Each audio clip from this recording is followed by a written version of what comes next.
ঢাকা বিশ্ববিদ্যালয় থেকে বের হয়ে রাজধানীর শাহবাগ মোড়ে রাস্তা অবরোধ করে রাখে কোটা আন্দোলনকারী শিক্ষার্থীরা।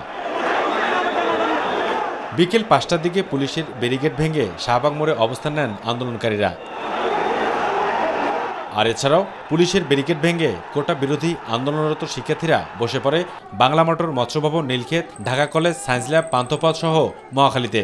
তাদের কথা একটাই, দাবি পূরণ হওয়া পর্যন্ত ঘরে ফিরবে না তারা। আমরা প্রত্যেক গ্রেডে সংস্কার চাই, প্রত্যেকটা গ্রেডে, চাকরি যতগুলো গ্রেড আছে প্রত্যেক গ্রেডে একটা বৈষম্যহীন এবং যৌক্তিক কোটা চাই। কিছু মানুষ কোটার জোরে তার যোগ্য মানুষদের পিছনে ফেলে কোটার জোরে তারা এগিয়ে যাবে, আমরা এগুলো চাই না। আমাদের দাবি একটাই, প্রথম শ্রেণী থেকে শুরু করে চতুর্থ শ্রেণী পর্যন্ত সকল শ্রেণীতে বৈষম্যমূলক কোটার অবসান। হাইকোর্টের বিরুদ্ধে না, আদালতের বিরুদ্ধে না, আমরা চাই যে নির্বাহী বিভাগ থেকে যাতে একটা বিল পাস করা হয়। তবে হাজার হাজার শিক্ষার্থী ও চাকরি প্রত্যাশীরাও এই অবরোধ কর্মসূচিতে অংশ নেয়। সময় বাড়ার সঙ্গে সঙ্গে আন্দোলনের পরিধি যেমন বৃদ্ধি পায়, তেমনি শিক্ষার্থীদের প্রতিবাদী স্লোগান ও দেশাত্মবোধক গানসহ উত্তাল হয়ে ওঠে গোটা শাহবাগ চত্বর।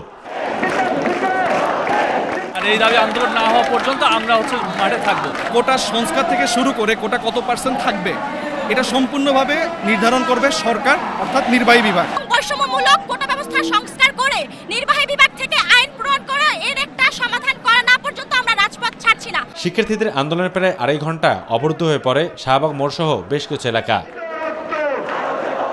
অবুসেদ অপু, মাই টিভি, ঢাকা।